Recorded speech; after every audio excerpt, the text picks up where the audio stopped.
Hey everybody. Have you ever wondered what it's like to sit behind the news desk? John Holt from Fox 4 got to give me that treat for today's podcast. We talk about so many different things, including the current state of the media and what really drives him to and what inspires him to report news when it's not always so great. So enjoy and take a listen. Thank you.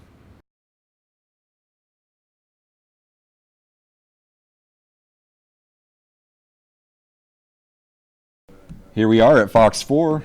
John Holt, welcome to Ingredients to Happiness. Welcome to my home, my second home. I was going to say, do you like our setup here? Yeah, this is pretty sweet. We did all the lighting. This is kind of familiar. I hope it's good. High def lighting. Yeah, I've got my high def makeup on. Makes you look real good. It makes me look young, I hope.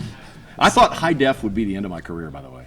Oh, I think no. When everything was going high def, there were a bunch of us running scared, like, holy cow, that's going to show everything, right? And actually, it's with the better lighting that goes with it. Right? Yeah, so it was a good thing. It was a good thing. And you use less makeup because if you put too much makeup on, you can see it, right? And you don't want people to see your makeup. I think a lot of people don't even realize that the men in television all wear makeup. It's mostly just to get rid of the shine and make me look 10 years younger. Yeah, I mean, it gets rid of the shine. I have to wear it pretty much every day. You look great. With the shine. I've got some here for you. So, yeah, I mean, tell me a little bit about your career. Where'd you get started and then how'd you end up in Kansas City? Well, great question. Do you want the Cliff Notes version? Yeah, Cliff Notes. Okay. Well, I started actually my career in high school. I lived in a small town, about 18,000 in Great Bend, central Kansas. Yeah. And we had one radio station in town at the time. It was an AM station, and we did a little Thursday night radio show, a high school radio show, about 15 minutes. What'd you talk about? You know, stuff going on at the high school. We play a few records, and I was one of three hosts, and the GM at the radio station liked my voice and my presence on radio, and they were starting an FM station. Easy listening, by the way. Easy. I'm talking about Soft elevator music. No, No, elevator music, right.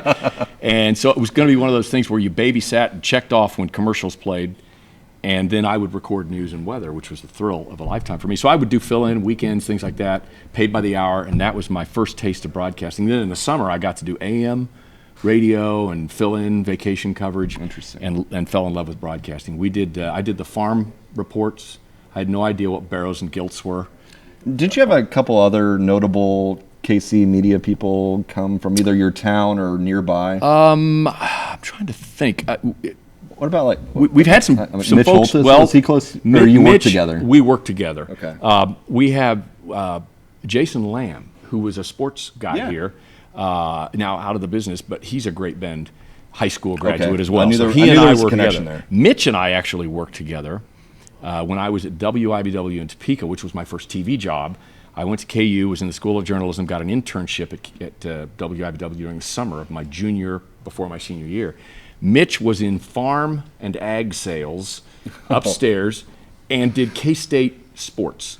Football and basketball. Of course, now he's calling the Chiefs. Now he's calling the Chiefs. So, and then Steve Fizioc was Royals. the weekend sports guy at WIBW. Okay, so there's a pretty tight-knit group. It is. WIBW has turned out a lot of folks who've gone on to decent careers. But you didn't you take a detour because at KU you also went to law school? I did. So why'd you go to law school? Well, that's a great question. so I get asked that a lot, actually. While I was at WIBW, I became familiar with a guy by the name of Bill Curtis. Now, I know that name may not ring a bell, but if you definitely would recognize his voice. He was a Chicago anchor. He does A&E documentaries and voices them, has his own production company. Really? Bill Curtis, he's from Southeast Kansas. He went to the KU School of Journalism, Washburn Law School in Topeka, and was working at WIBW. And he used his law degree for journalism and a career in television. And I thought, you know what? I met him a few times. So you were doing it to supplement I was doing your it to TV career. Yes, I knew what I wanted to do. Now, I did dabble in the law a little bit. I thought, maybe I should try this. Did you fix a few traffic tickets here and there? I was clueless in the courtroom. I was more of a glorified clerk. But I enjoyed my experience, but I just wasn't ready to give up my passion, which was journalism. And I use the law degree every day. I bet. Whether it's covering the courts or just the critical, analytical thinking that comes with learning how to sort of be a lawyer. So. And we had Joel Nichols on the show, and great guy. Awesome guy. He gets to focus on a lot of happy stories, but with your role in the news, you kind of have to focus on both sides. You'll be talking about a murder one moment, and then the next moment, it might be something happy. But how do you balance that? Well, that's the difficult part of what we do, because, and I often get this when I speak to groups, the first question is typically, why is there so much bad news? Well, we have to. One of the things when we do market research, people tell us they want weather. That's the big thing. Yes, we're doing audio. That was the weather. Speaking of weather, that's the weather department back there. Weather's big, but also crime and public safety. So people will say, we're tired of seeing all the bad news, but they'll say it, but they'll watch it, because people do want to know what's happening in my neighborhood. Now, the beautiful thing about what we do here at Fox 4, we do so much news. For example, I do an hour at 5, an hour at 9. We have time for good news too. Yep. So you're going to get your dose of bad news, but I think perhaps more than any station in town, we have the ability to do good news. We've got reporters who love doing those kinds of stories. Do you think that mix of happiness contributes to the fact that you guys are the top watched channel? It's a great question. I think the strength of our morning show, where they do a lot of fun things, has helped us. There's some big personalities on that morning show. There are, and I think that carries over because people see our promotion and they see that we have a good time in the evening too. It's a little different, an evening newscast, but we've become familiar faces. We're part of their families. And we have fun too. And people comment about how well we all get along, which we do. You can't fake that, whether it's morning or evening. And so I think the continuity that we've had here with our people has helped as well. The fact that we do so much news, it's convenience-wise, you can tune in almost any time of day and get news from us. We're big on the web now too. Our social and digital platforms, that I think has helped contribute to our rise. And so it's all kind of one big package. But yes, I think the fact that we take great joy in what we do and we love what we do shows, hopefully. And part of the people tuning into the negative stuff, I mean, isn't there a psychology? It's been pretty well documented, the psychology of, just survival of people want to know what's happening in the neighborhood. That's the reason why they want to know. I think so, and I think particularly when tragedy strikes close to home, obviously the bulk of the crime takes place in the city, but sometimes it happens in the suburbs too, and that's in our neighborhoods. That's whether it's home invasions or homicides or violent crime, whatever, stolen cars, whatever, burglaries. Those are the kinds of things people want to know about. I think that's why apps like Nextdoor have become so huge, prevalent, because people are wanting to know what's going on in my neighborhood, literally my subdivision, all right? They can drill down. So I think we sort of give the 35,000-foot view. Sure. There are other ways to get information about your particular block or whatever, but and I think we're also looking for interesting stories because people can relate. Boy, that could have been me. Mm-hmm. That could have been my house, or it could have been my family. So I think people relate to people and their trials and tribulations and their joys too. Good stories. I think people relate to that as well. So you mentioned, the web presence. Obviously, that's a big trend. Oh yes, big time. So I mean, how do you see the future of the media landscape? Well, it's who knows? I mean, I think this digital is obviously transforming everything we do. We don't wait for the next newscast to get a story on. It used to be the deadline was, okay, next up it's 5 o'clock or 6 o'clock or 9 o'clock. Now, if we get news, we want to get it up on our fox4kc.com website, on our social pages, our Facebook and Instagram and Twitter feeds, as best we can. You're competing not just with the other stations in town, you're competing with the networks all have digital. And we have an app, so people download the app and they can opt out, but most people stay with notifications. So there might be a notification that there's been a traffic tie-up on I-35 because of a crash. And so you're notified right away. So that would have waited till 5 o'clock. Now we can tell you right away so you can plan your route. So, I mean, there's hardly any stories that you necessarily hold back.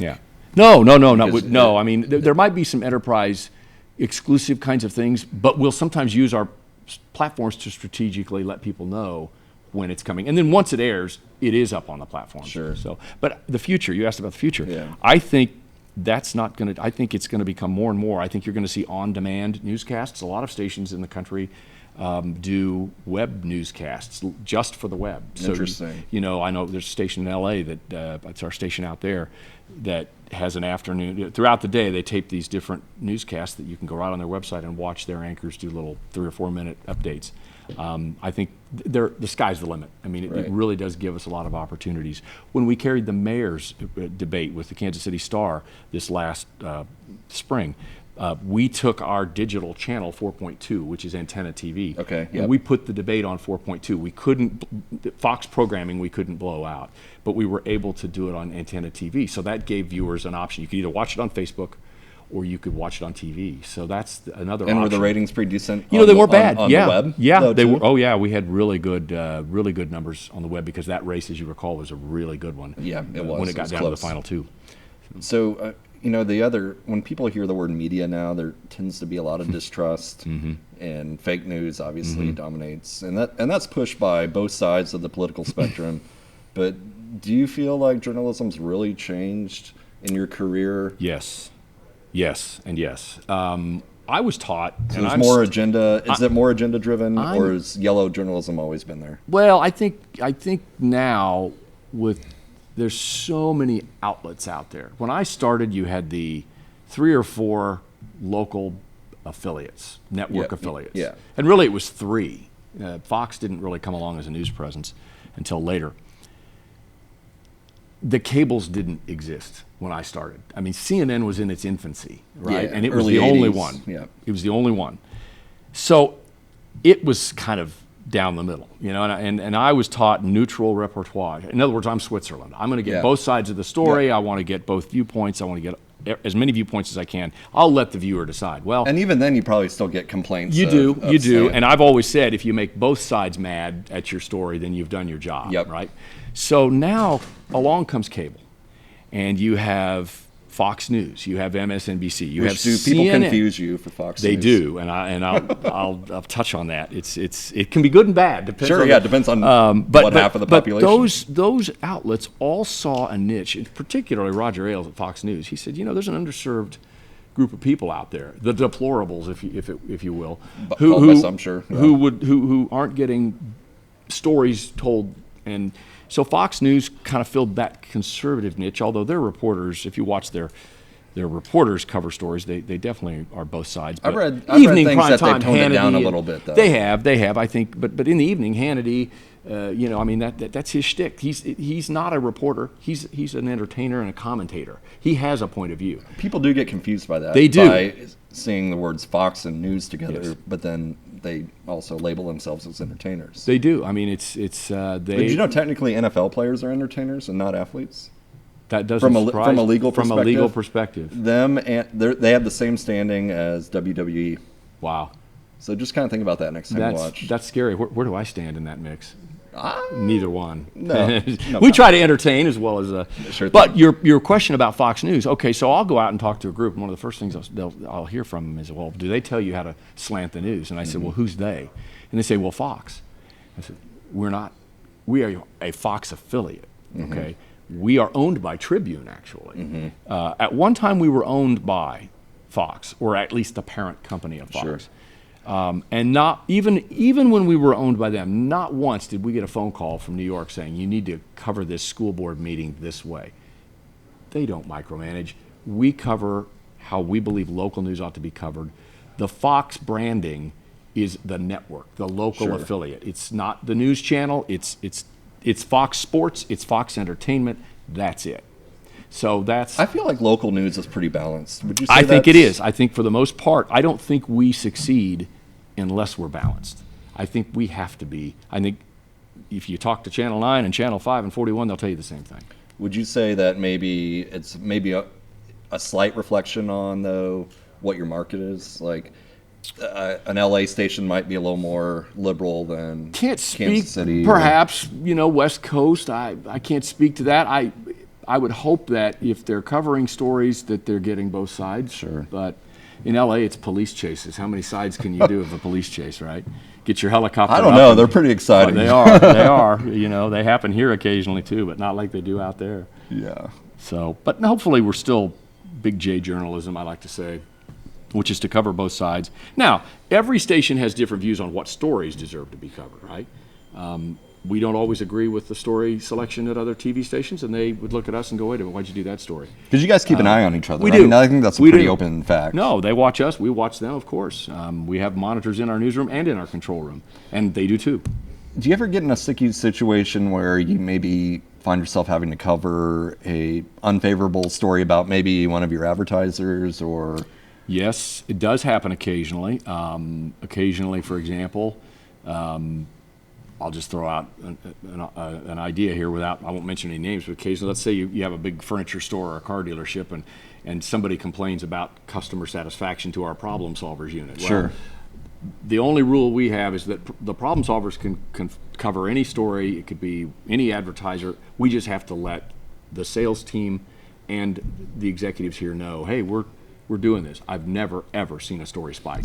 What's your success rate on the problem solvers? Wow. Linda Wager is so good at what she does. I would hesitate to throw out a number. It's not 100% because sometimes these scoundrels just disappear. Sure. Or they take bankruptcy. Especially if it's like a contractor or something like that. They have ways of they'll fold up one entity and then we'll find them in that same name tied to another LLC or incorporation somewhere.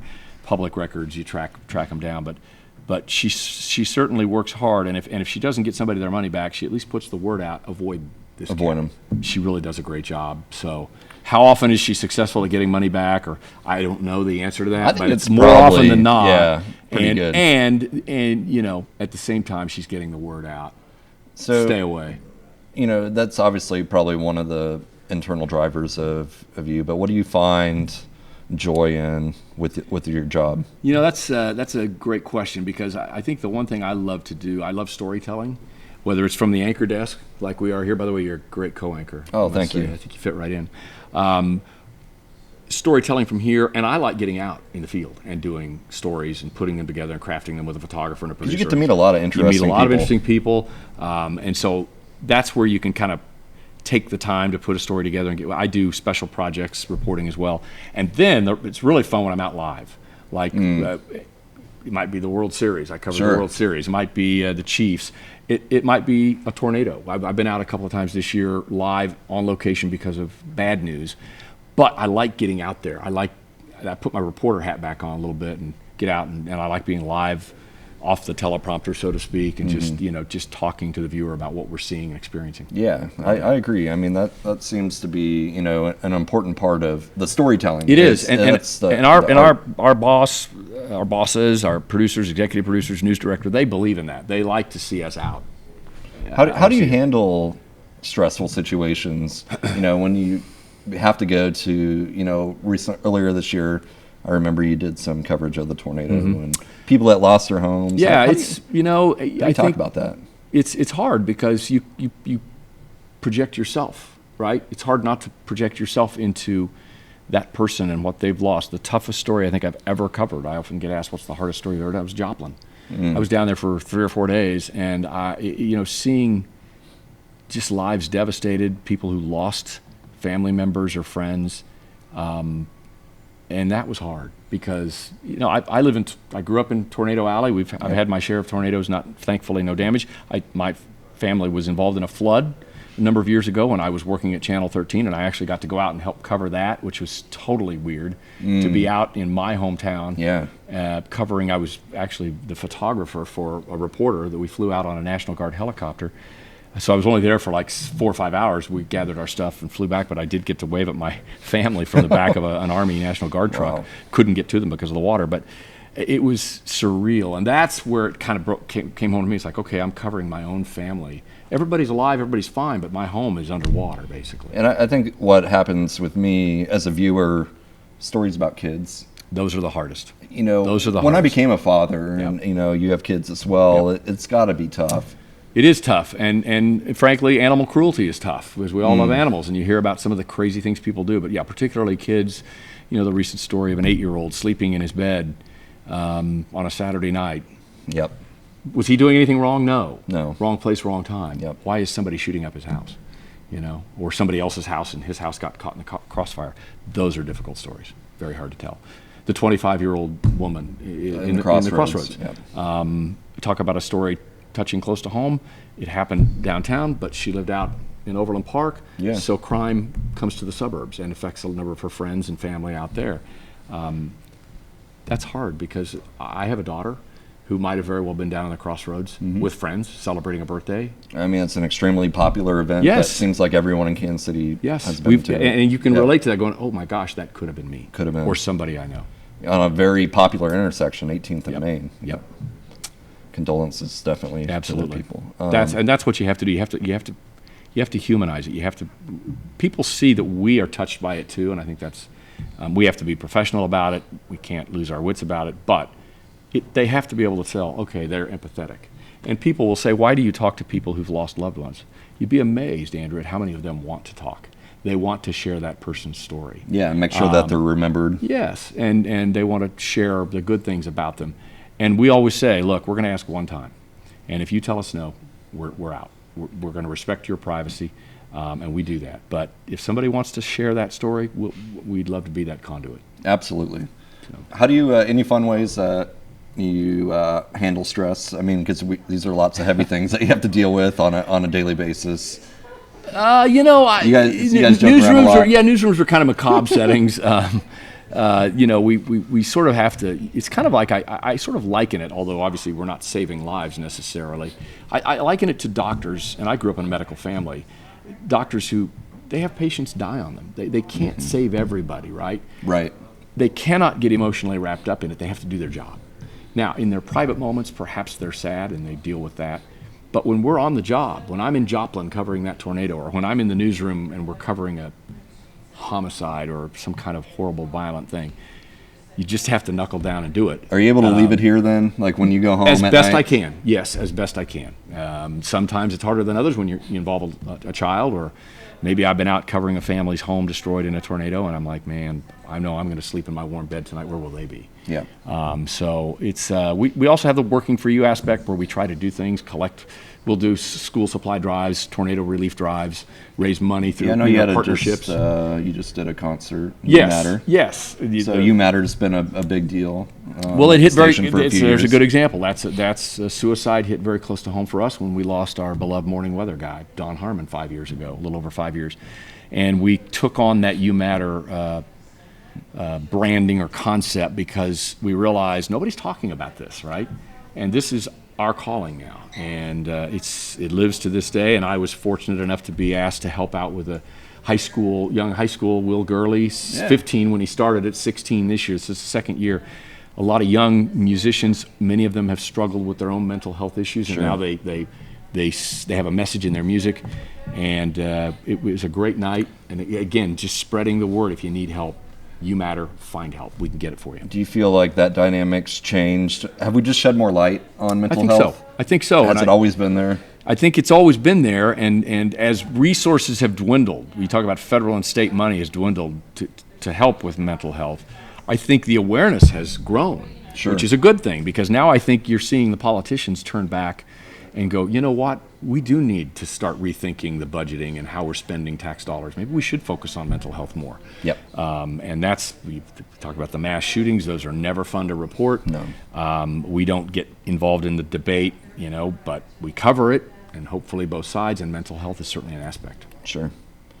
Well, any parting words of wisdom for anyone that may be trying to seek happiness or enrich their lives? I think find your passion. I think you found yours, right? Yeah, I like donuts. You love what you're doing, and it shows, right? I love what I'm doing, and hopefully it shows. And is it stressful? Yes. So you find outlets outside of your work. Bad golf, in my case, you know about that. Our families, our sports teams, Yeah. we love that. And so, you just have to, and friends. I believe in relationships and getting to know people and sharing their stories, not on the air, but just, okay. Yeah, I know you got a standing deal on Sunday afternoons with your friends. Yeah, I've got a group of folks, we get together and we just kind of hash out the weekend, and then we're ready to go on Monday. And so it's really, I think, friendships and relationships make people happy. I've heard that kind of described as the healthy mind platter, having that you time, having that time with others, and a hobby, and all that. I like the you time part of it too. I think there are nights, I'll get off work, I go home, the house is quiet, nobody waits up for me, I don't blame them, I get home late, where I've got just alone time. And it might be, a lot of times I read, but a lot of times it's like, okay, I've had a long news day, I put the headphones on and I listen to music. Sure. That's my happy place. Might be out on my back deck, or it might be just, inside, turn the lights off and chill. And so, yeah, find that on the platter. Make sure you have you time. I think that's important Absolutely. too. Well, thanks so much for your time. Really Thank you, appreciate man. it. I enjoyed it. It's a lot of fun. I'm honored. This has made me happy. So thank Excellent. you. Hope we made some others happy too. All right, John Holt, thanks so much.